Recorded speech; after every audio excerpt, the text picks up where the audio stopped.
Welcome to Kenton Teaches. Enjoy the video.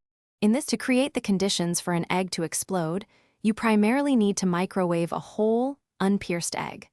High power settings on your microwave oven will dramatically speed up the heating process. The yolk, in particular, has a membrane that acts like a pressure cooker, trapping steam more efficiently than the egg white.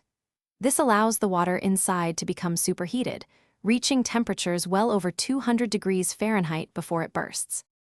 If you wish to observe an egg explosion, place a whole, raw egg into a microwave-safe bowl without piercing it. Do not add any water. Microwave it on a high power setting, typically for about 30 to 60 seconds. The exact time can vary based on your microwave's wattage. Be prepared for a sudden pop, as the egg will likely explode either while heating or shortly after you remove it from the microwave oven.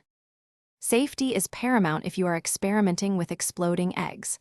Always use a deep, microwave-safe container to help contain any mess. It is highly recommended to wear protective eyewear to shield your eyes from potential egg fragments.